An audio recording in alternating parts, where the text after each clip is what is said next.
Olá, olá pessoal, muito boa noite, boa tarde, bom dia, dependendo do fuso horário em que estiveres a ver. Já demos início a mais um episódio no nosso programa La Graça Podcast. Hoje, como o episódio anterior, vamos ter dois convidados, mas hoje não vamos cair no lado da música, hoje vamos estar no lado do evangelho, isso, né? Então hoje vamos receber Alberto e Paulo, certo? Podem se apresentar, por favor? Nessa câmera, quem vai começar? Bem, prazer estar aqui, né? Muito obrigado pelo convite. Amém. Chamo-me Alberto Nunes, mas conhecido pelos meus amigos como pregador de rua.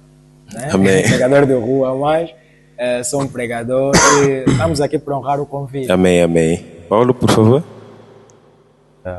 Saudações a todos. Sou chamado de Paulo Sócio Caleb Palanga,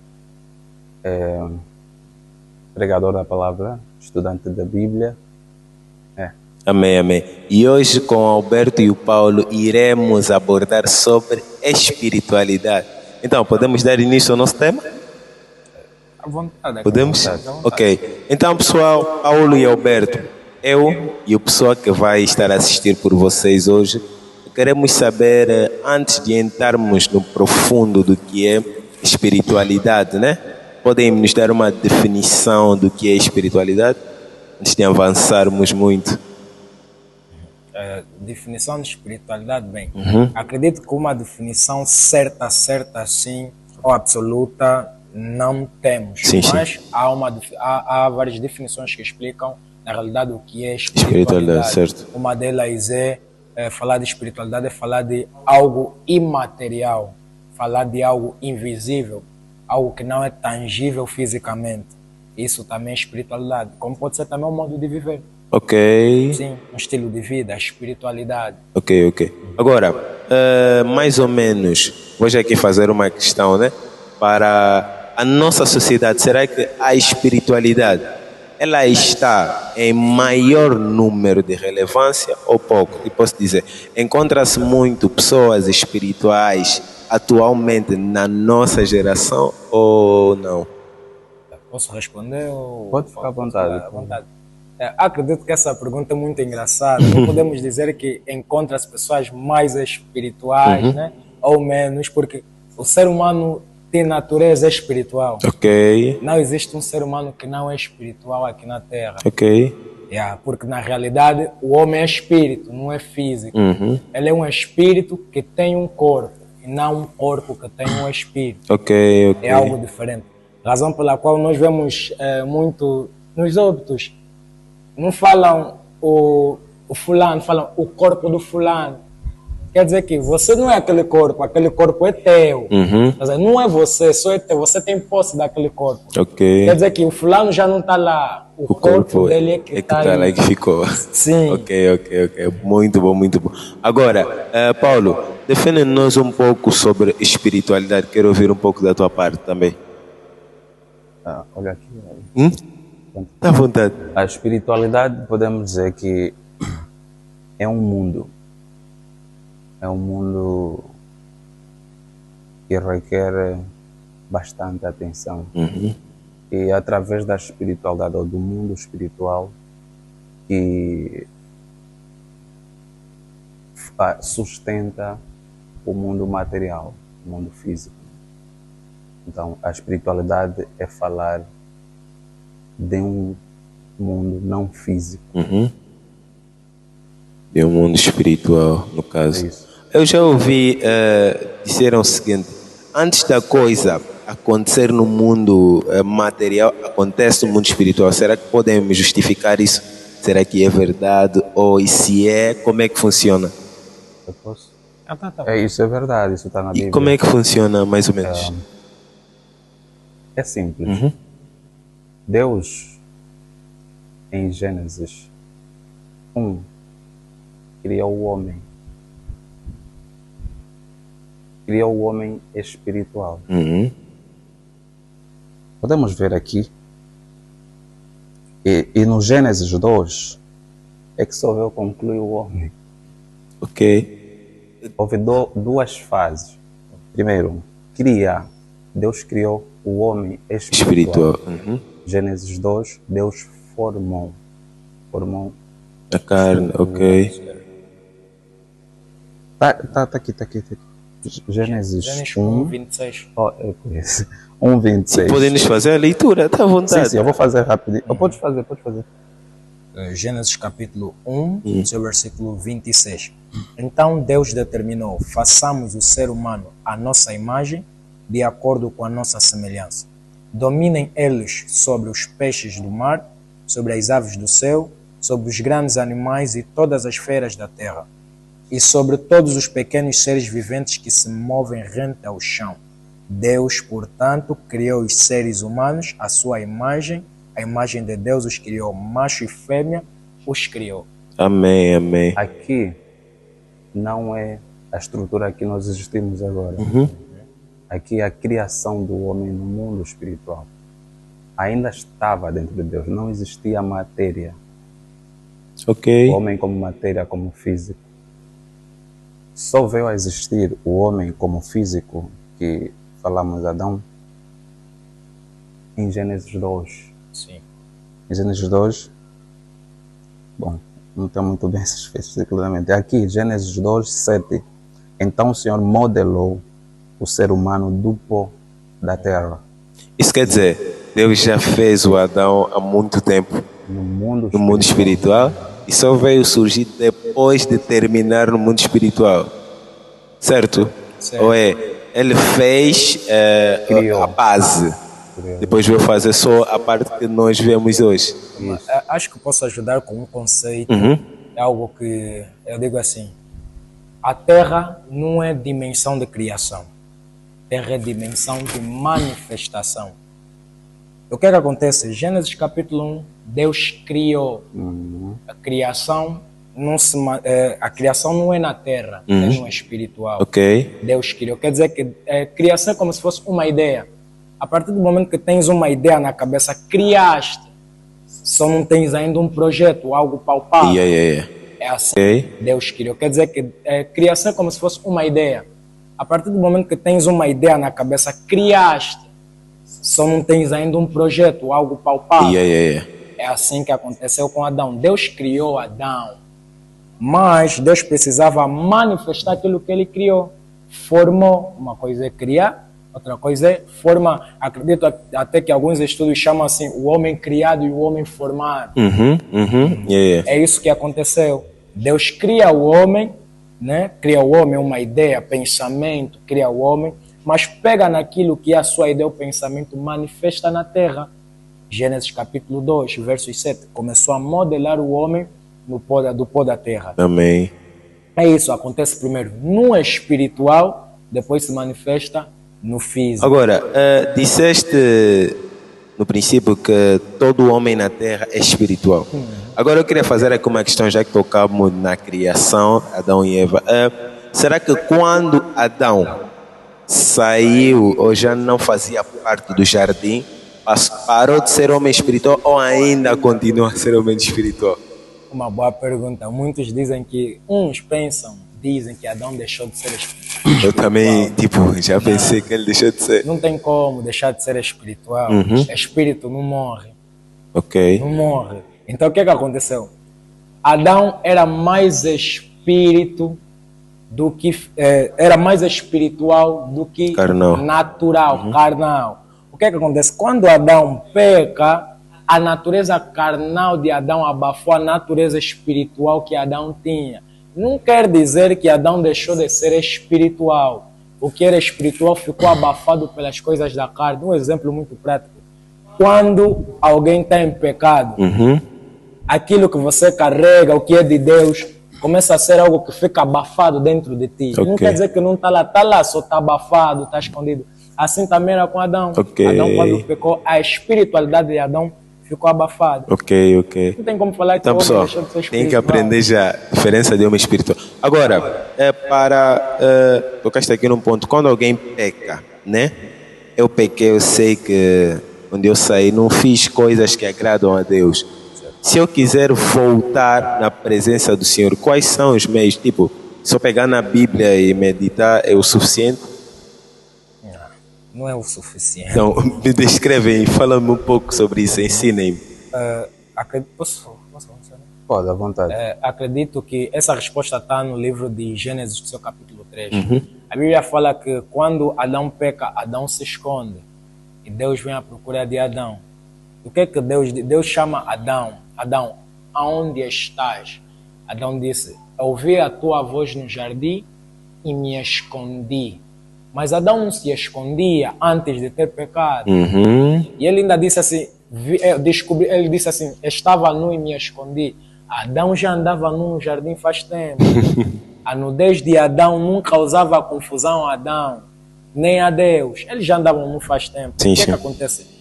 Pelo pecado, Adão esqueceu a natureza que tinha. Perdeu aquela natureza, perdeu a glória que Deus colocou no homem. Adão abafou, sim. Abafou aquilo. Então, quando Deus chama Adão, Adão, aonde está? Adão, a voz de Deus para Adão passou a ser um incômodo por causa do pecado. A Bíblia fala que Deus descia todos os dias no jardim, na viração do dia, para se encontrar com Adão. Aquilo era um hábito que Adão tinha, mas quando Deus aparece naquele dia que Adão pecou, Adão se sentiu desconfortável. Primeiro ponto, quando pecas, se não sentires aquele desconforto no teu coração, em estar na presença de Deus assim, já é um sinal, é algo errado. É algo errado. Porque para poderes se arrepender daquilo que tu fizeste, tens que sentir primeiro no coração aquilo que você sentiu, aquilo que você fez. Porque quando fizemos algo errado, se nós não sentirmos que fizemos algo errado, acredito que não tem como nós nos arrependermos daquilo. Amém. Não tem como. Então, para o arrependimento, temos que sentir. Bem, resumindo, para o arrependimento, temos que aceitar que pecamos. Ok. Adão aceitou que pecou, se escondeu. Muita gente não aceita que peca. Pecou, está no altar, pecou, começa a fazer a obra de Deus. Aí está o problema, a aceitação do pecado que cometeste. É um dos pontos para poder, digamos assim, voltar sim, na presença. Agora, metendo aqui uma pausa, quero continuar um pouco na história de Adão, né? Vamos dizer assim, nós sabemos que Deus é omnipotente e omnisciente. Sabendo que Ele é omnipotente e omnisciente, Ele sabe e vê tudo e é capaz de fazer tudo, né? Ele tinha como impedir o pecado de estar na terra. Mas por que não aconteceu? Bom, posso responder isso. Existe uma característica de Deus que é chamada o livre-arbítrio. O livre-arbítrio é uma das maiores características da identidade de Deus. Então, Deus, quando faz o homem, Deus dá a liberdade do homem de escolher. Quando Deus faz o homem, coloca ele no jardim do Éden. Porque no jardim do Éden é onde encontrava-se Adão. Mas existia um espaço escondido, que é o Éden. Certo. O Éden não é o jardim. Como é? Jardim do Éden é outra coisa. Éden é outra coisa. É outro lugar. Ok? No jardim do Éden, onde foi colocado Adão e Eva. No Éden é o lugar ou o espaço onde as coisas eram perfeitas. E através daquele Éden, onde saía uma fonte de água que jorrava para regar os 4 cantos. Saía uma fonte de água e que repartia-se em 4 braços. Esses 4 braços é que iam regar o jardim do Éden. Sim. E esses 4 braços, resumidamente, atualmente falamos como os 4 evangelhos, que é João, Marcos, Lucas e Mateus. Mateus, sim. Então, voltando na questão, como é que é a questão? Deus poderia impedir o pecado. Ok. O livre-arbítrio foi colocado 2 árvores no jardim do Éden. Sim. Que eram 2 árvores. Só que aquelas 2 árvores, Adão estava no meio delas. E se nós repararmos no Novo Testamento, vamos encontrar Jesus no meio de 2 ladrões. Adão tinha a oportunidade de escolher a árvore da vida, mas escolheu a árvore da morte. Da perdição. Sim. Então, é o livre-arbítrio. Adão não foi obrigado a fazer o que ele fez. Aquilo foi sua própria decisão. Certo. Deus te cria e te dá essa possibilidade. E até porque Satanás já estava aqui na Terra antes da criação do homem.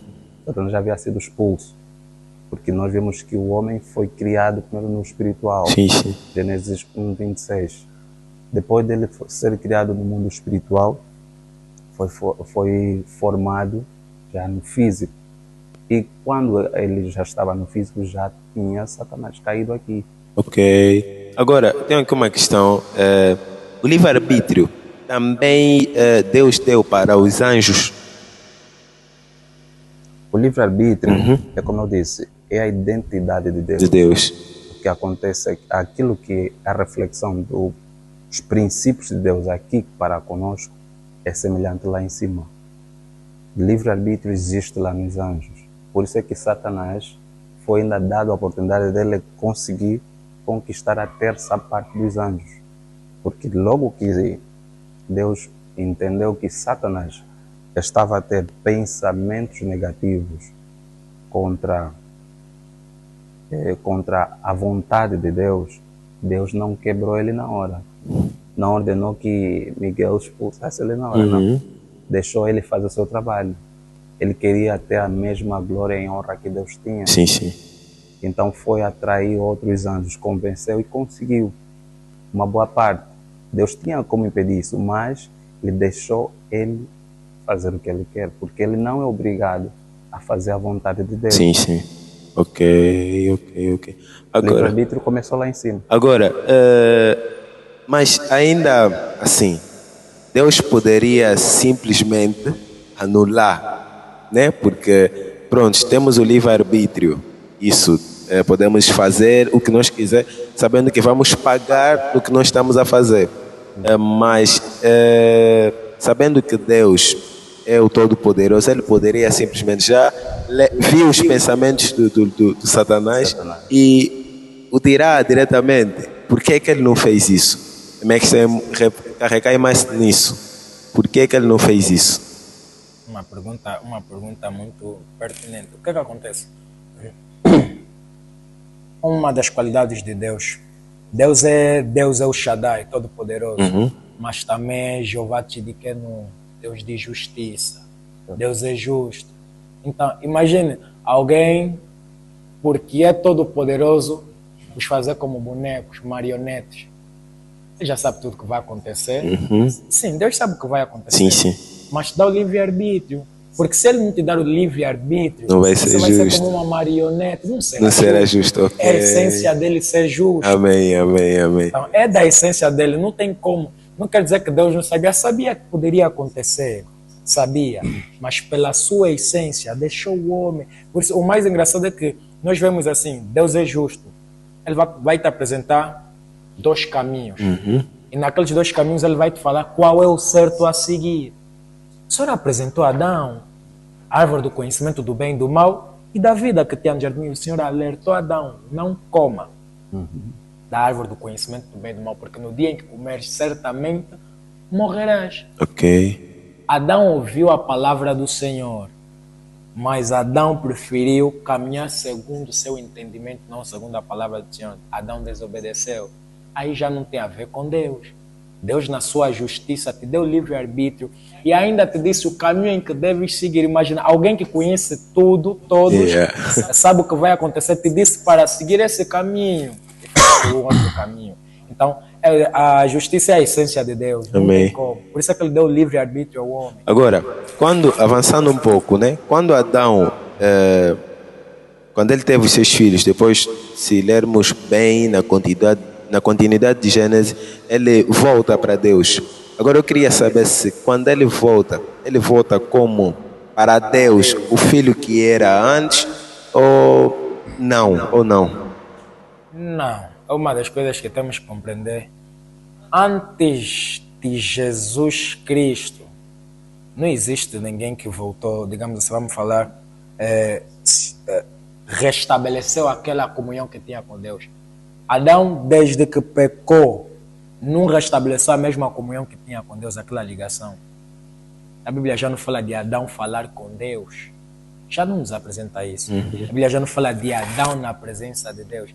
Quer dizer que quem veio restituir aquilo foi Jesus. Nenhum homem na face da terra, para além, excepto daqueles que Deus mesmo levantou, teve comunhão com Deus. Nenhum homem mais, para além daqueles, teve na presença de Deus uma outra vez. Amém. Jesus é que veio restituir aquilo. Por isso é que a Bíblia fala que quando Jesus morreu, a Bíblia fala que o véu se rasgou, o véu que separava o lugar santo dos santos, onde ficava a arca, que simbolizava a presença de Deus, rasgou ao meio. Quer dizer que os que não tinham acesso à presença de Deus voltaram a ter acesso pela morte de Cristo Jesus. Amém. O que Adão nos impediu de ter, Jesus restituiu para nós. Ok. Uau, super. Agora, eu queria aqui fazer uma questão, voltando já na espiritualidade, né? Vamos tocar um pouco nas igrejas aqui na nossa Angola, né? Da última vez que eu falei sobre o tema de espiritualidade foi com o irmão Luiz Gabriel. Ele disse que eu fiz a questão que eu fiz no princípio, mas agora vou recair nas igrejas. Uma pessoa que está na igreja, eu estou na igreja, mas vamos exemplificar assim, o irmão Alberto é meu irmão de igreja, né? O irmão Alberto não é aquele irmão que na oferta ele coloca 50 mil. E eu sei. Então, porque o irmão Paulo coloca 100 mil kwanzas, eu prefiro andar com o irmão Paulo. O que é mais ou menos esse tipo de pessoas dentro da igreja? Uau, tem a ver mesmo com espiritualidade, oferta. Sabe, oferta não é questão de quanto você vai dar. Coração. Vai dar. Coração. O problema de Caim estava aí. Não era o quanto ele deu. Caim ofereceu aquilo que ele trabalhava. Abel era pastor, Caim lavrador de terra. Ele trabalhava com terra, então tinha que dar o que ele trabalhava.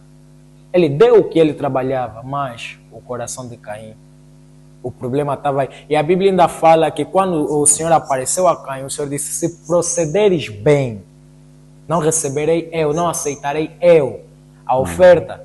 Quer dizer que Caim tinha tudo para aprender. O problema é que Caim procedeu mal. E a Bíblia fala que é no coração que procedem as más coisas.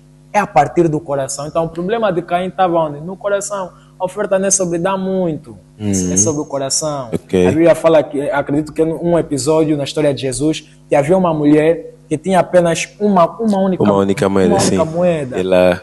E ofertou. Jesus disse: esta mulher foi a que deu mais. Sim. Aí entra a questão da espiritualidade. Não é espiritual. O que dá mais não é aquele que pega um montante de coisas e vai colocar, não. Tem a ver com a intenção do coração. Amém. O que ele quer fazer. Então, espiritualmente falando, aquela mulher deu mais do que os outros que deram muito. Sim, ok. É mesmo uma questão do coração. Agora, queria dar um reforço na questão que, bom, isso aqui é algo muito sério, isso acontece aqui, né? E as pessoas estão sempre, eu acho que é nos dízimos, né? Sim. Porque para você dar conta que esse irmão dá mais ou dá menos, ninguém vem expor a sua oferta. Mas existem aquelas pessoas que querem ostentar, fazer de tudo para aparecer até na igreja. Até o pastor também agora está a ostentar, né? Estão a ostentar quem tem mais dinheiro. Então, isso não é vontade de Deus. Isso não é ligado ao mundo espiritual voltado a Cristo. Porque quando estamos a falar de espiritualidade, são duas classificações. Duas vertentes, sim. Que vem o mundo espiritual do reino das trevas e o mundo espiritual do lado cristão. Então isso não tem nada, isso não se encaixa. Controlar esse irmão, dar melhor oferta na igreja, deve ser valorizado. Isso é carnal, isso é a vontade da carne. Querer valorizar quem dá mais na igreja. Não tem nada a ver com a espiritualidade voltada ao lado de Cristo. E aí os irmãos que estão nessa prática, é bom ocultar, porque a oferta até nem deve ser exposta, assim, nem deve ser dito. "Epá, esse irmão já nunca mais levantou quando levantou o dízimo." É. Então, e depois a irmã, quando o culto acaba, irmão, o pastor que está te chamando No gabinete. gabinete, Yeah. nunca mais te vi a dar dízimo. Isso é grave. Complicado. Agora, eu queria falar que de uma história que eu vivi, né?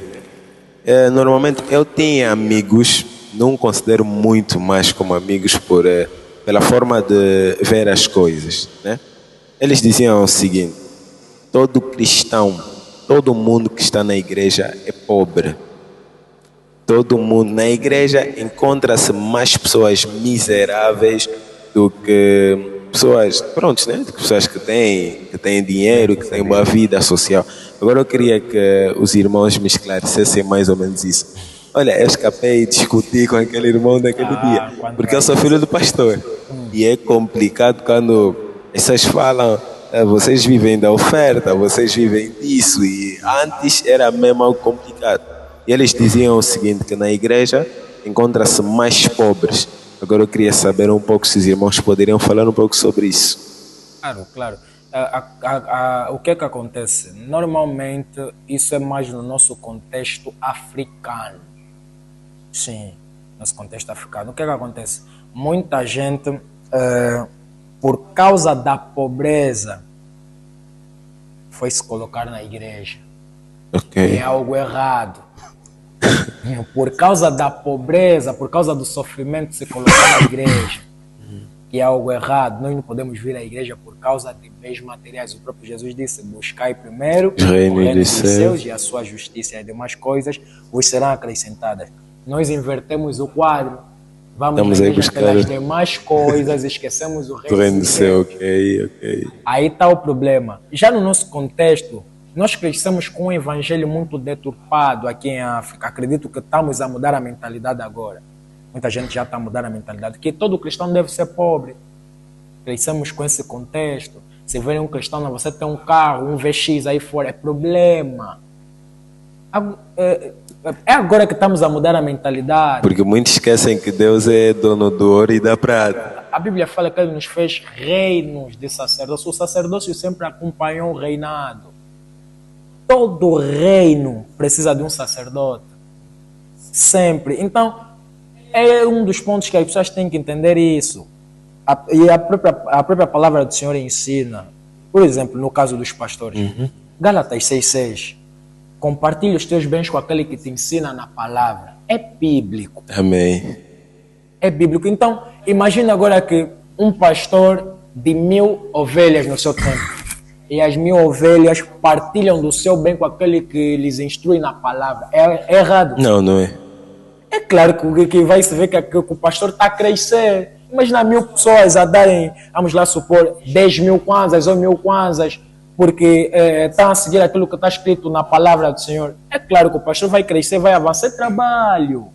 E é bíblico aquilo. Nós só que crescemos com o evangelho, acredito, muito deturpado, né? E o que causa isso também, às vezes, é as exceções. Sim, há casos de pastores que, digamos assim, usurpam algumas coisas da igreja e estão a tentar fazer do evangelho negócio. Sim. Que é errado, mas não podemos fazer das exceções um todo, geral.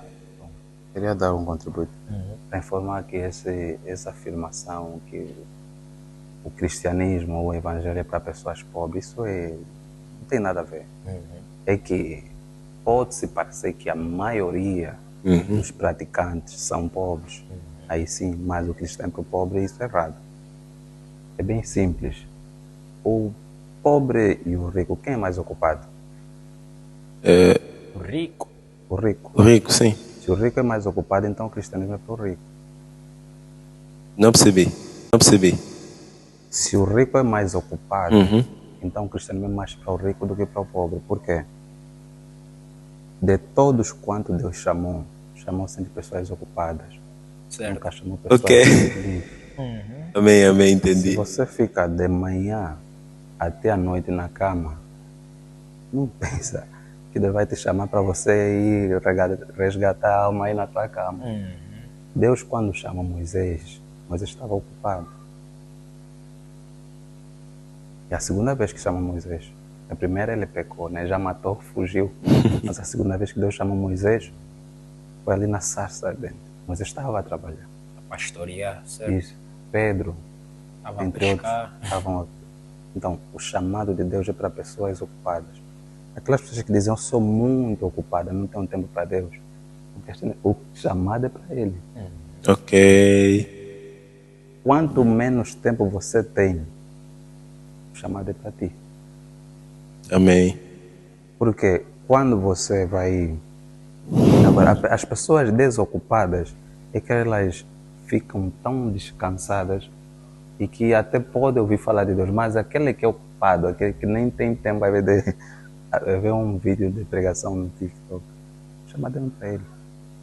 Porque no meio das ocupações que ele vai estar incluído ou envolvido, Deus vai usar ele para divulgação do Evangelho. Amém. Ele é empresário. Antes de ser cristão já era empresário.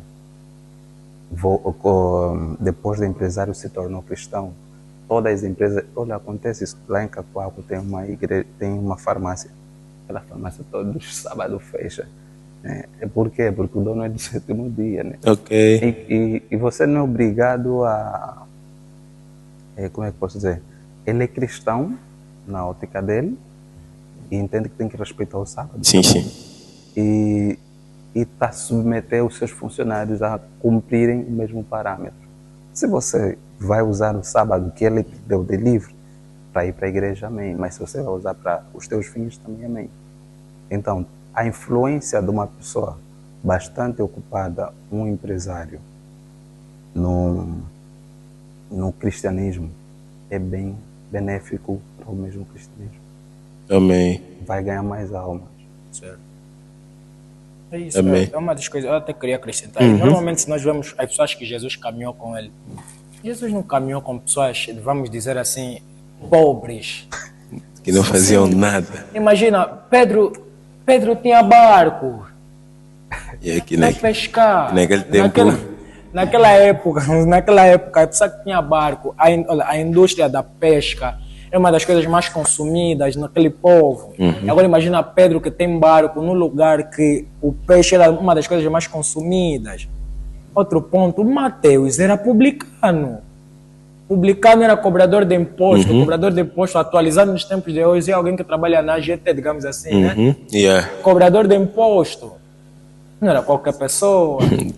Lucas que foi escrever, Lucas que não foi um discípulo que caminhou com Jesus, mas escreveu, né, acerca de Jesus. Lucas era médico. Apóstolo Paulo era estudado. Yeah. Olha, falando de apóstolo Paulo, posso dar o... Pode sim. Chega aí. Apóstolo Paulo, quando teve aquele impacto, o primeiro contato Com Deus. aquele contato brutal, onde ele tinha que cair por terra e ficar seco por alguns dias.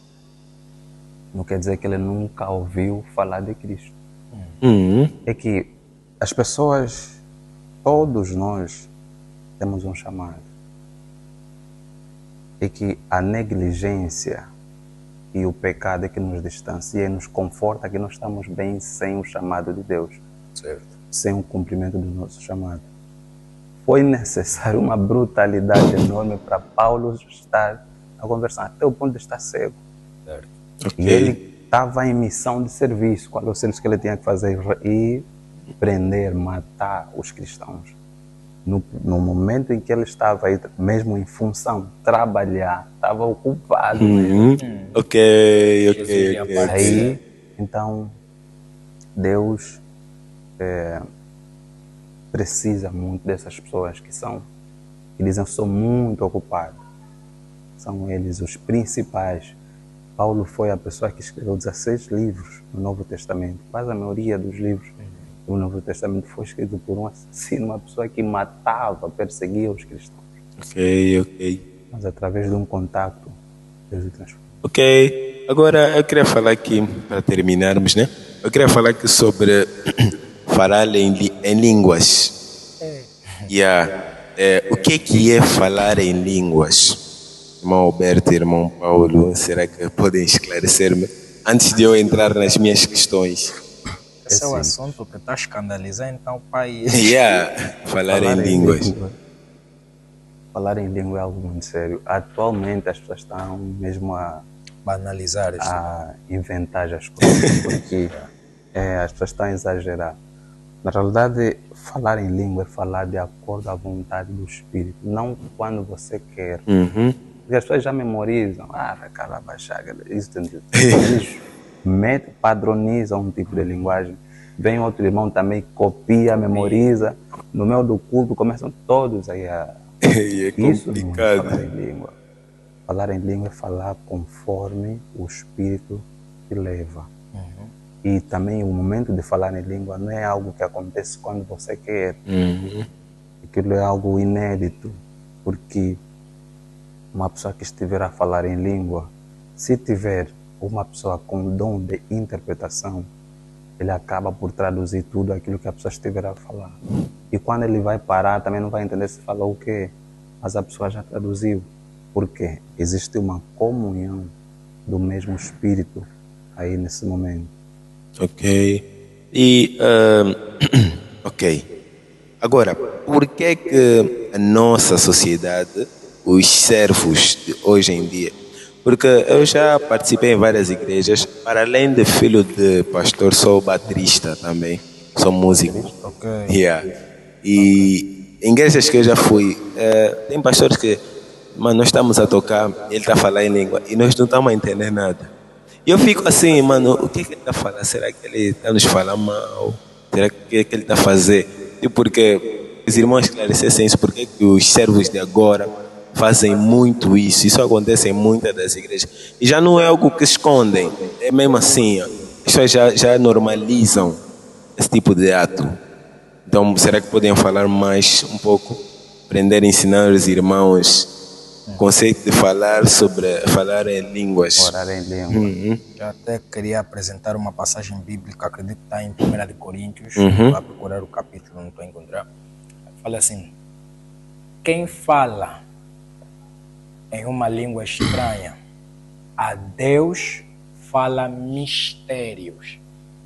Quer dizer, só vai falar uma língua estranha alguém que Deus permitir que fale, porque ele é uma língua de comunicação direta com Deus, ninguém mais entende, nem Satanás entende, ninguém entende.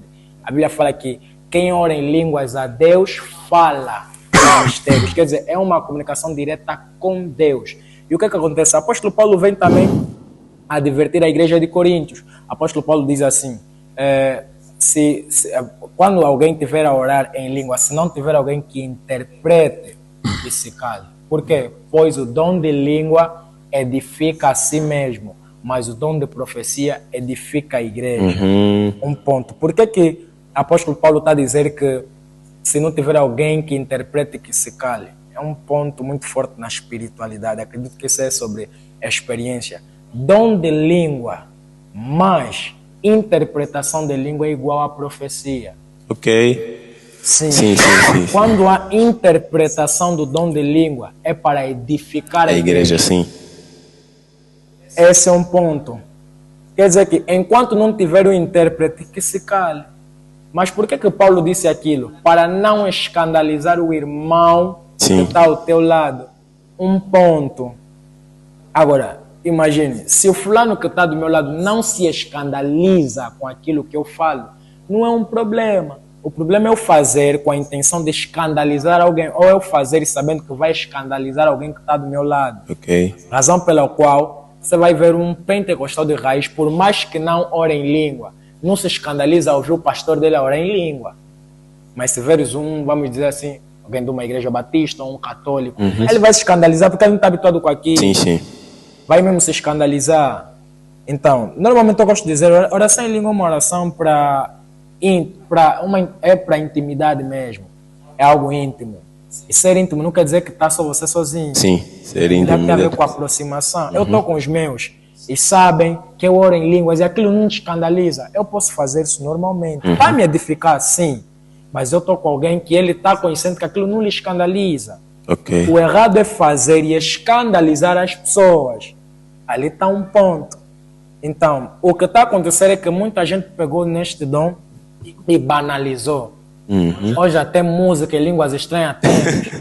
Tem uma música que estava rolando, acredito, no TikTok de um cantor, acredito que congolês. Desde o princípio ao fim, em línguas estranhas. Acho que Tava eu conheço. Sim, e é algo muito estranho. Ficas a se perguntar, mas calma só. Para a música ser na realidade profunda e espiritual, é necessário ter línguas estranhas. Não, claro que não. Sim, estás a ver? Nós conhecemos várias músicas. Eu nunca ouvi a Irmã Sofia cantar na música com línguas estranhas. Mas as músicas dela nos impactavam. Sim, muito.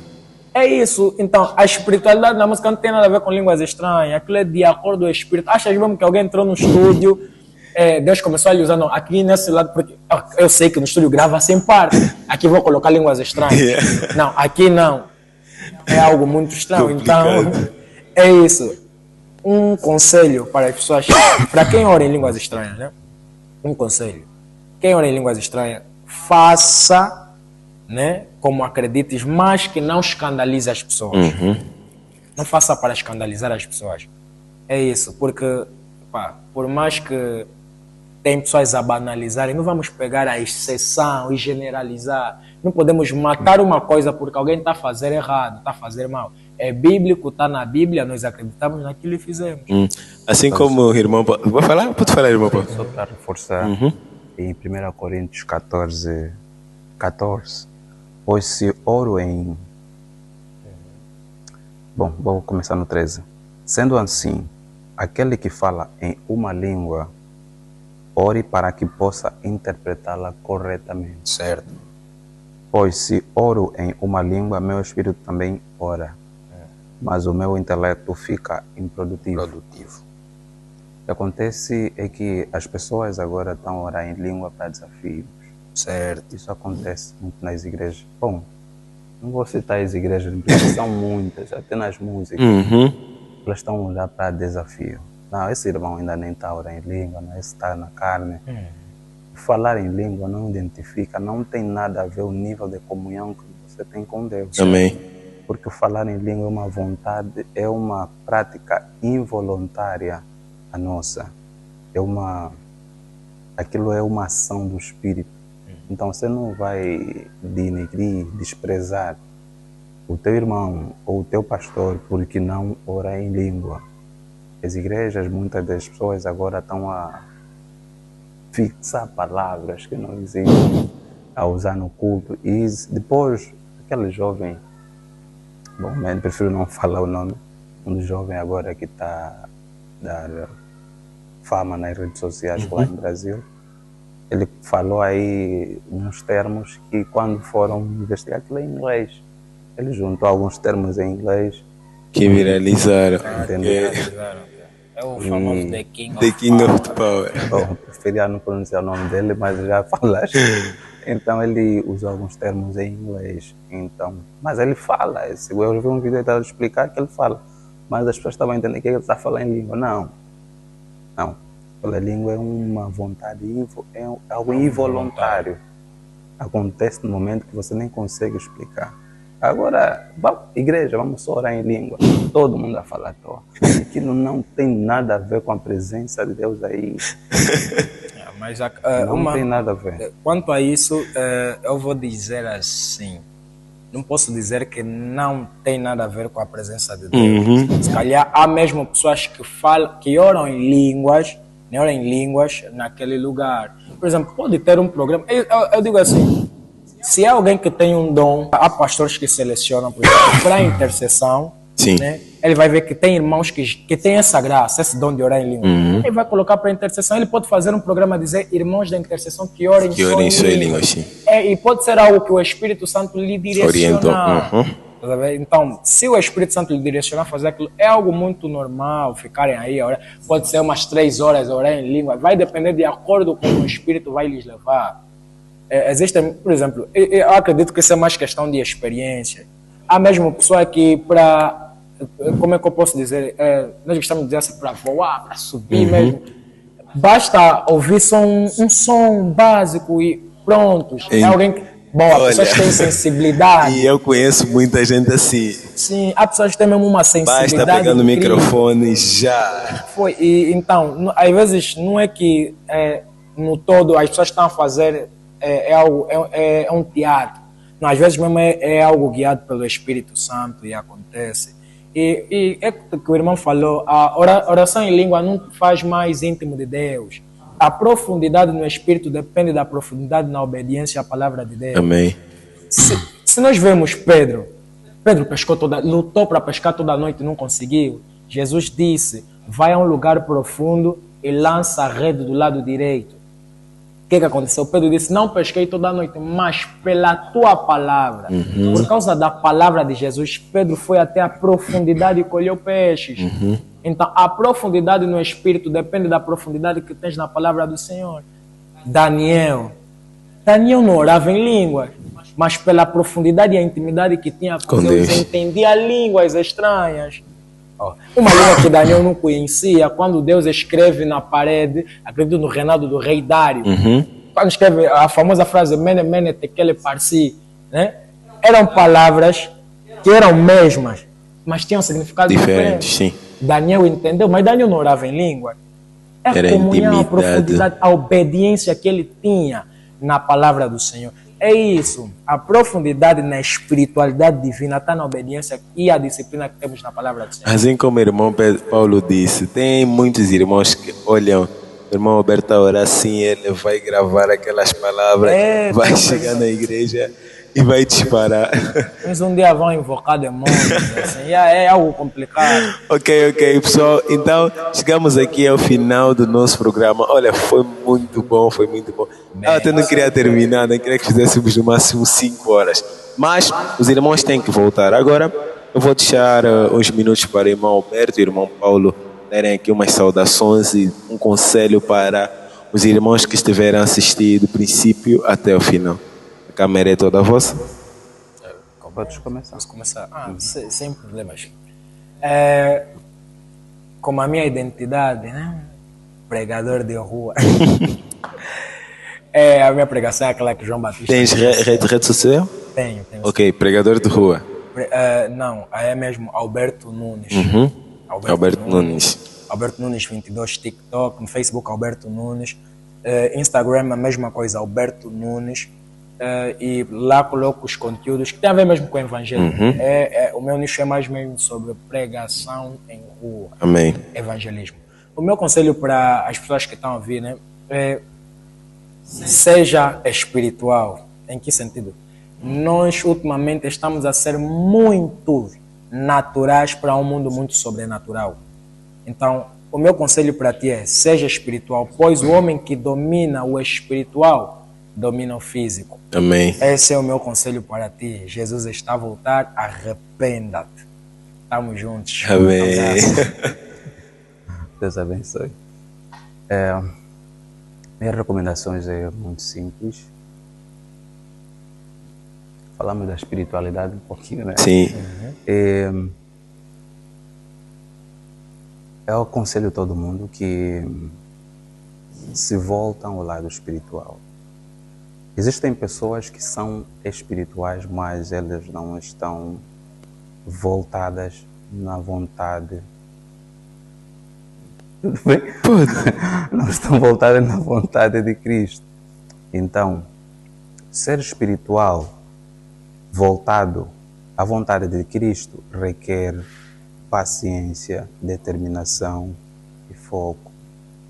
Primeiramente, para sermos espiritual, temos que ganhar o hábito na leitura da Bíblia, temos que ter o hábito de participar nos cultos e temos que ter a cultura de praticar aquilo que a Bíblia ensina e assim conseguiremos ser pessoas espirituais. E quando a pessoa espiritual consegue ter sensibilidade de ouvir a Deus. Eu, quando era criança, dizia que como é que o Papa fala com Deus? Mas eu queria falar para você que você também pode falar com Deus. Hoje eu falo com Deus. Eu pergunto e Deus responde. Mas para ter a capacidade de perceber a resposta de Deus, requer uma entrega voltada a Cristo. Amém. Renúncia das nossas próprias vontades. E a caminhada com Deus, ou a espiritualidade de Deus, requer mesmo muita paciência, porque vai haver ataques. E Muitos ataques. os ataques temos, quando você já está a conhecer o mundo espiritual, você vai ter, é como uma criança, né? Infância, adolescência e adulto. Então, aquelas pessoas que estão no princípio do começo, elas precisam de um mentor. Sim. Todo homem de Deus, anteriormente e agora, precisaram sempre de um mentor. Procura um mentor, pode ser um pastor, um pregador, alguém mais próximo de ti que venha te acompanhar no processo para que você seja um cristão maduro e espiritual. Amém. E quando você é espiritual, você vence tudo. Amém, amém. Então, assim foi o conselho dos nossos pregadores. Agora, o vídeo estará disponível nas nossas contas do YouTube, TikTok, em partes de 4 minutos e na nossa página do Facebook. Na página do Facebook disponibilizamos a primeira parte e a última parte. Na página do YouTube tem o vídeo completo e na página do TikTok o vídeo estará completo, mas dividido em quatro partes. Então fiquem ligados, os irmãos estarão aqui mais vezes, iremos aprender com ele constantemente, certo, né? Amém. Amém. Amém. Então foi assim o nosso programa, La Graça Podcast.